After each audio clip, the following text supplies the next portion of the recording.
मैं भारत को भारतीयता की मान्यता के आधार पर फिर से खड़ा करना चाहता हूं, उस काम में लगा हूं। मैं आपसे 15 मिनट में कुछ बातें कहना चाहता हूं, कुछ बिंदु आपके बीच में रखना चाहता हूं।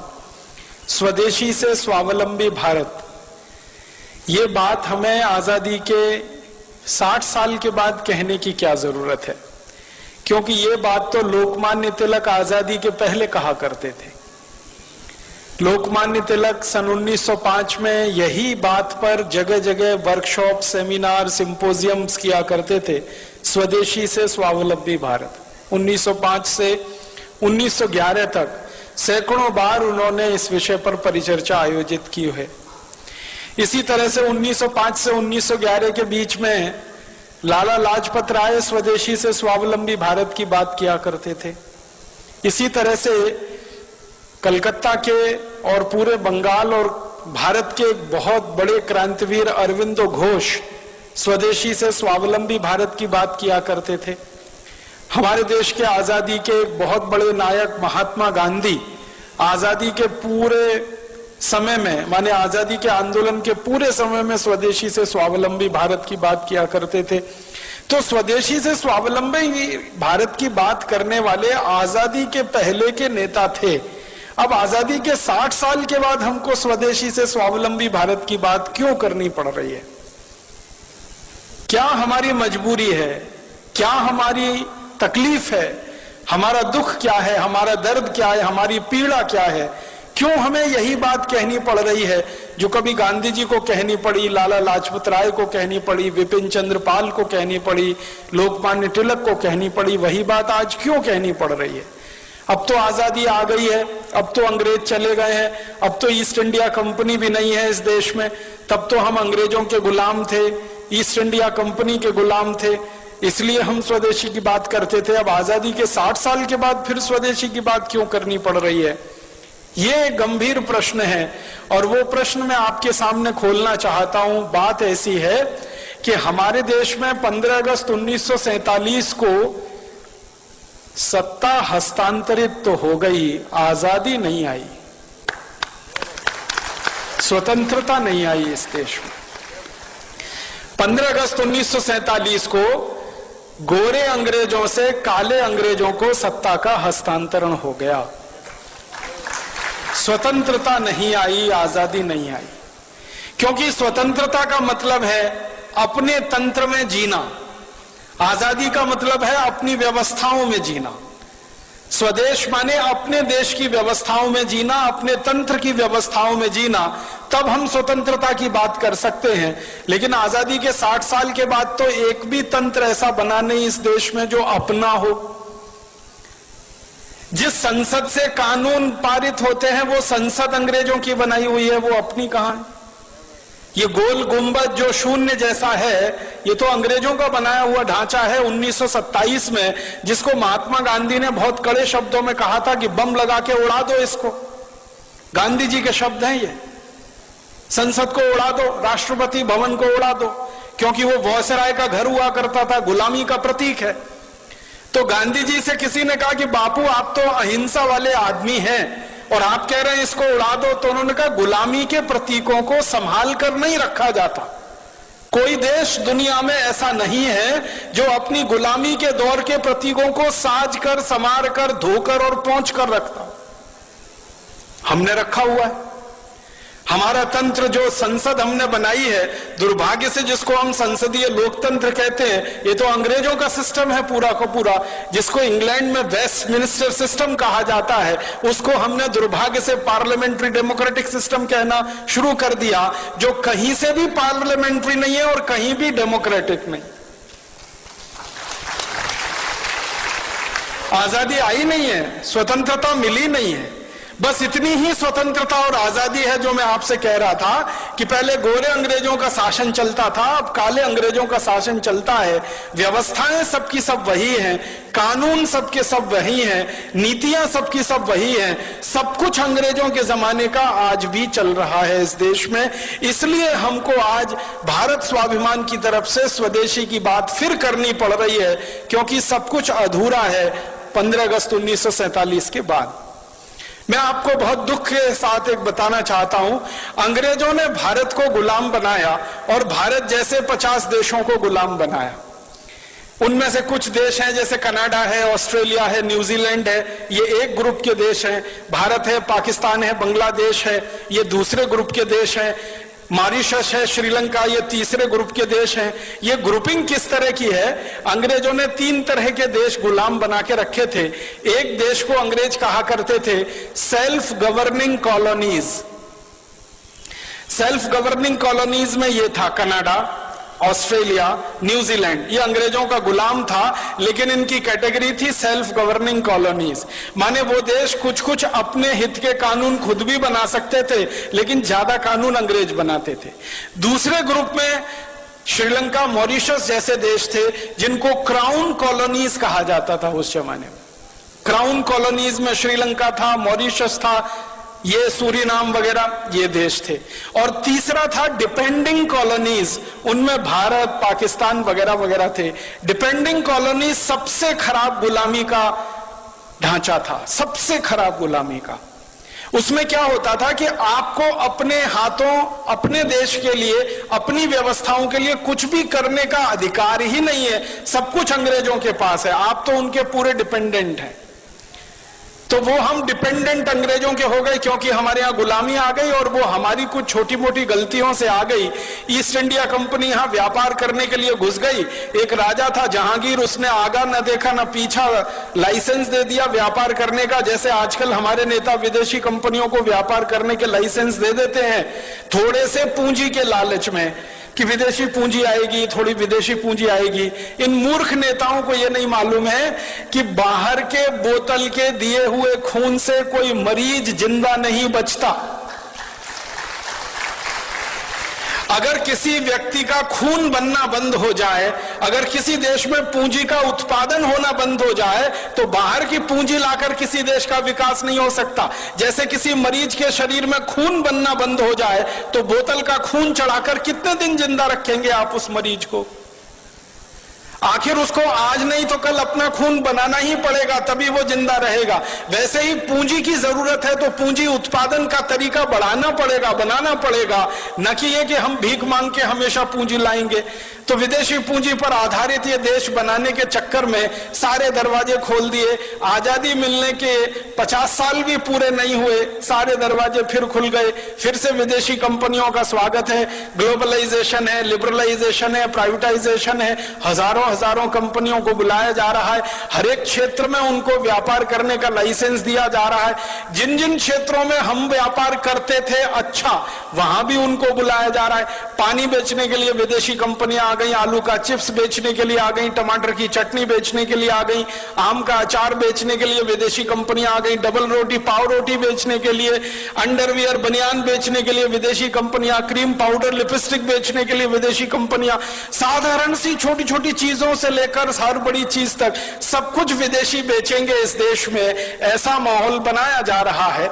और उसी में जीएम फूड वाली विदेशी कंपनियों के लिए भी लाइसेंस दिए जा रहे हैं और उनको भी यहां बुलाया जा रहा है। जिनको बुलाने को दुनिया का कोई देश तैयार नहीं है, उनको भारत सरकारें दरवाजा खोल के बुला रही हैं, आइए हमारे यहां, जो करना है करिए, बस थोड़ा सा हमको पूंजी निवेश की जो जरूरत है उसमें पूर्ति होती रहे, थोड़ा टैक्स मिलता रहे और नेताओं को वाइंडिंग अप चार्जेस मिलते रहे, रिश्वत मिलती रहे, घूस मिलती रहे।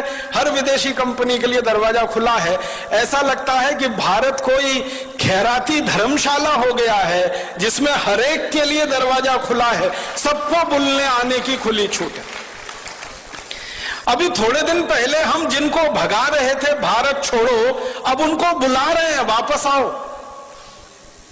1942 में महात्मा गांधी का नारा था इस देश में, क्रांतिकारियों का नारा था क्विट इंडिया, छोड़ो भारत। अब हमारे देश के प्रधानमंत्री और मुख्यमंत्रियों का नारा है निट इंडिया, वापस आओ, KNIT, फिर जुड़ जाओ हमारे देश से।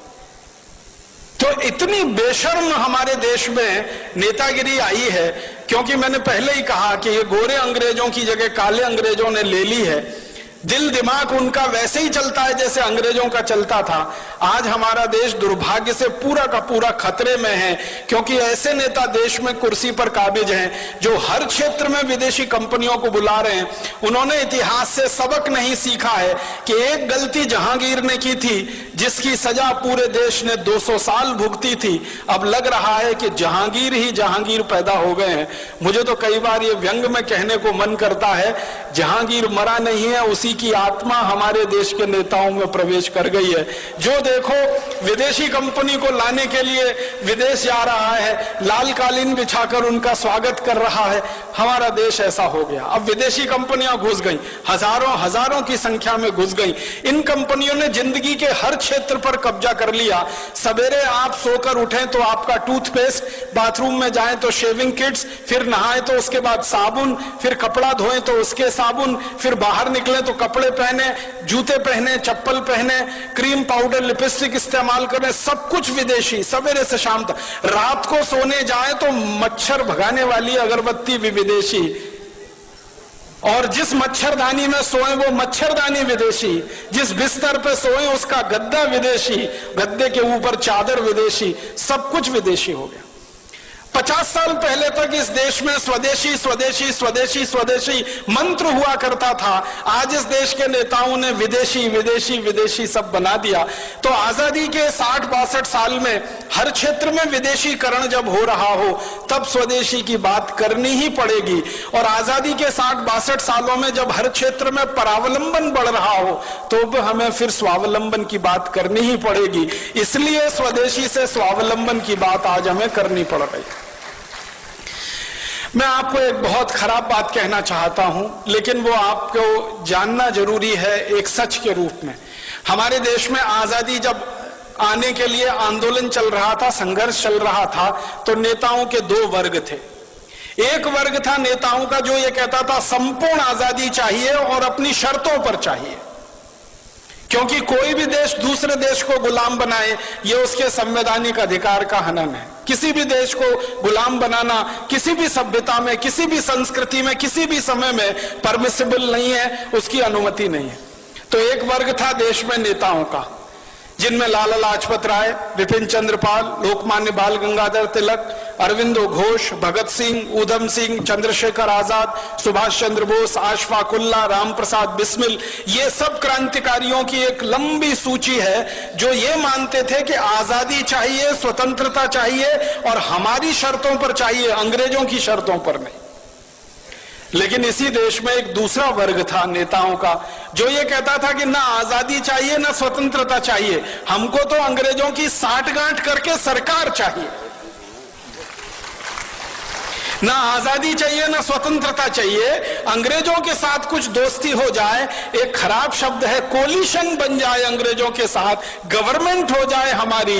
एक नेताओं का वर्ग ऐसा भी था जिसके नेता थे पंडित मोतीलाल नेहरू, जिसके नेता थे फिरोज शाह मेहता, जिसके नेता थे सुरेंद्रनाथ बनर्जी, जिसके नेता थे सुरेंद्रनाथ सेन। ये नेताओं का एक वर्ग था जो ये कहता था अंग्रेजों से गठजोड़ करके किसी तरह भारत में एक ऐसी सरकार बने जिसमें पंडित मोतीलाल नेहरू और उनके सहयोगी मंत्री हो जाएं और अंग्रेजों का प्रधानमंत्री रहे, ये उसके नीचे मंत्री रहे, बस देश में चलता रहे। आजादी की क्या मतलब, स्वतंत्रता का क्या मतलब। तो एक वर्ग था ऐसे नेताओं का जो अंग्रेजों से गठजोड़ करके सरकार बनाना चाहता था, और एक वर्ग था ऐसे नेताओं का जो संपूर्ण आजादी और स्वतंत्रता लाना चाहता था।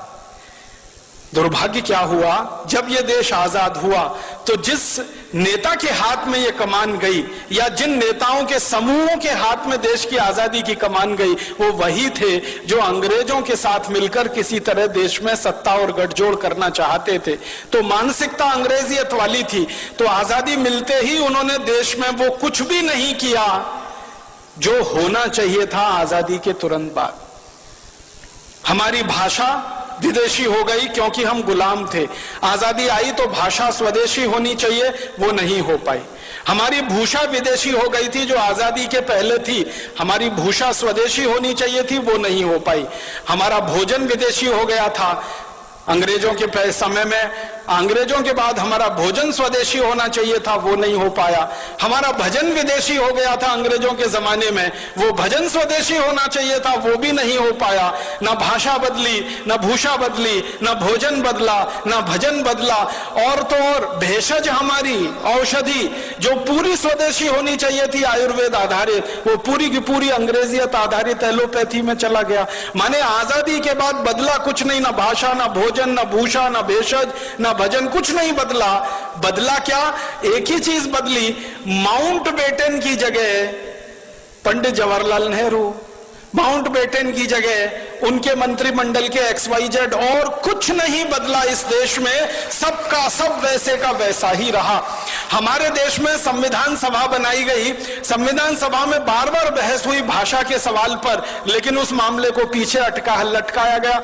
बार बार बहस हुई कि अंग्रेजों का कोई प्रतीक हमें नहीं रखना है इस देश में, उसको ऐसे ही लटका के छोड़ दिया गया। सारी की सारी संविधान सभा की बहस बेकार हो गई जब 1935 के गवर्नमेंट ऑफ इंडिया एक्ट को भारत का संविधान बना दिया हमारे देश के लोगों ने। बहुत दुख और अफसोस होता है, गवर्नमेंट ऑफ इंडिया एक्ट अंग्रेजों ने बनाया था भारत को 1000 साल गुलाम बनाकर भारत पर शासन करने के लिए, वो हमारे देश का संविधान बन गया। गवर्नमेंट ऑफ इंडिया एक्ट का कॉमा फुल स्टॉप और भारत के संविधान का कॉमा फुल स्टॉप आप मिला लीजिए, कोई अंतर नहीं है उसमें। और जब ये बात उठी तो ये कहा गया भाई जल्दी है, जल्दी है, जल्दी है, इतनी जल्दी में भारत का नया संविधान नहीं बन सकता, तो थोड़ा गवर्नमेंट ऑफ इंडिया एक्ट ले लिया, फिर अमेरिका के संविधान से, कनाडा के संविधान से, ब्रिटेन के संविधान से, यहां से वहां से, वो कटिंग पेस्टिंग होती है ना, जैसे PhDs किए जाते हैं ना हमारे देश में, 10 किताबें इकट्ठी कर ली, फिर उसमें से 11 छप गई, वैसे ही दुनिया भर की 10 किताबें इकट्ठी हो गई, 11 हमारी बन गई। भारत का संविधान, जिसका सबसे बड़ा झूठ है वो वाक्य जिसमें कहा गया है हम भारत के लोग इस संविधान को आत्मार्पित करते। कब किया था? कोई बता दे मुझे, भारत के लोगों ने उसको आत्मार्पित? संविधान सभा के कुछ नेताओं ने उसको आत्मार्पित कर लिया, तो वो भारत के लोगों ने आत्मार्पित कर लिया, ये कैसे कह सकते हैं? कभी रेफरेंडम करा के देख ले इस देश में, कब किया था हमने आत्मार्पित उस संविधान? कानून अंग्रेजों ने बनाए 34,735 हिंदुस्तान को गुलाम बनाने के लिए, सारे के सारे कानून बिना कोमा फुल स्टॉप के आज भी चल रहे हैं। इंडियन पुलिस एक्ट अंग्रेजों का बनाया हुआ, इंडियन सिविल सर्विसेज एक्ट अंग्रेजों का बनाया हुआ, इंडियन पीनल कोड अंग्रेजों का बनाया हुआ, क्रिमिनल प्रोसीजर कोड अंग्रेजों का बनाया हुआ, सिविल प्रोसीजर कोड अंग्रेजों का बनाया हुआ, और तो और इंडियन एविडेंस एक्ट अंग्रेजों का बनाया हुआ, इंडियन सिटीजनशिप एक्ट, हम भारत के नागरिक हैं नहीं है ये भी अंग्रेज तय करके गए हैं। उस कानून के आधार पर हम भारत की नागरिकता पाते हैं या नागरिक हो पाते हैं। कानून वैसे ही है, भाषा वैसी है, शिक्षा पूरी की पूरी जो अंग्रेज छोड़कर गए थे वही की वही है, स्वास्थ्य व्यवस्था, चिकित्सा व्यवस्था जो अंग्रेज छोड़कर गए थे वही की वही है।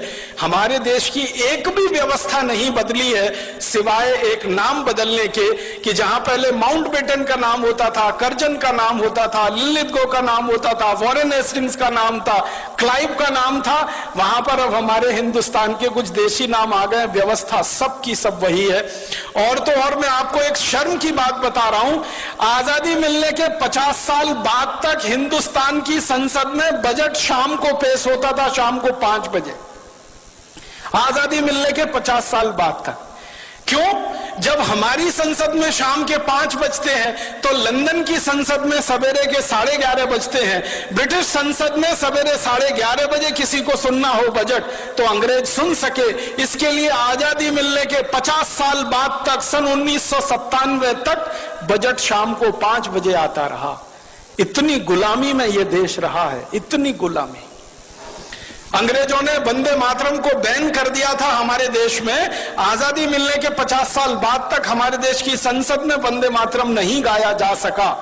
ये शर्म की बातें हैं हम सबके लिए।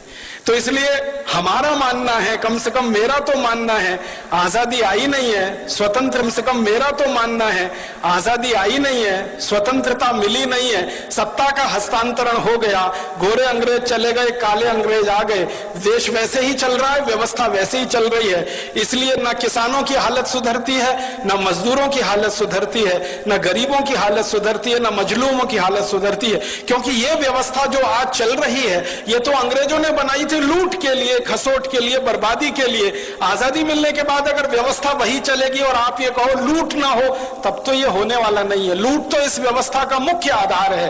पहले अंग्रेज लूटते थे, अब हमारे ही काले अंग्रेज लूटते हैं इस देश को।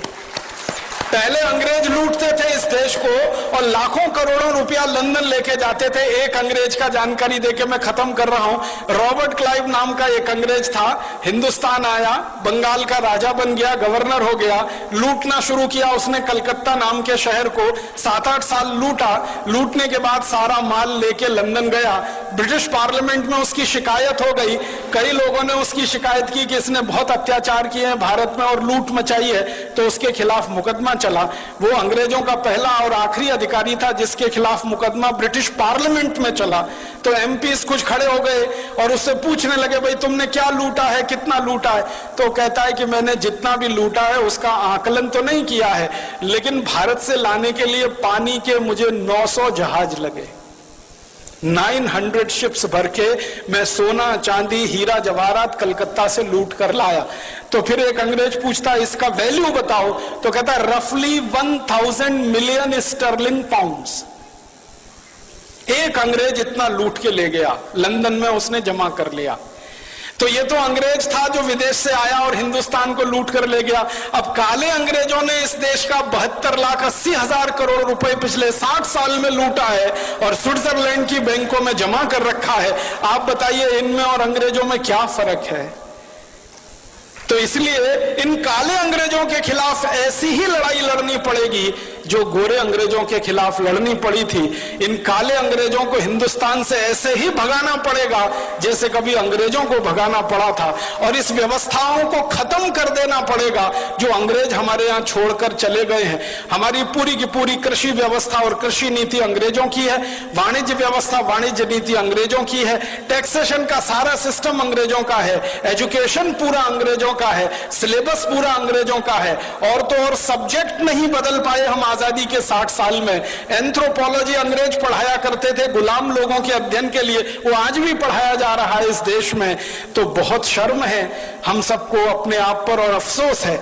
इसलिए हमें स्वदेशी की बात, स्वावलंबन की बात फिर कहनी पड़ रही है आजादी के 62 साल में। और एक अधूरी लड़ाई जो छूट गई 1947 15 अगस्त में, वो अधूरी लड़ाई को हमें पूरा करना है। स्वतंत्रता हमें लानी है, स्वराज्य की स्थापना हमें करनी है, स्वदेशी को लाना है, स्वराज्य और स्वदेशी को लाकर ऐसा एक तंत्र बनाना है जो सुजलाम सुफलाम भारत का प्रतीक बने। ये बोलकर आप सभी का आभार, बहुत धन्यवाद। दोस्तों, सबसे पहले तो चैनल सब्सक्राइब करें, फिर लाइक, कमेंट और शेयर करें, और हाँ, हमारा एंड्रॉयड ऐप डाउनलोड करना ना भूलें। दोस्तों, सबसे पहले तो चैनल सब्सक्राइब करें, फिर लाइक, कमेंट और शेयर करें, और हाँ, हमारा एंड्रॉयड ऐप डाउनलोड करना ना भूलें।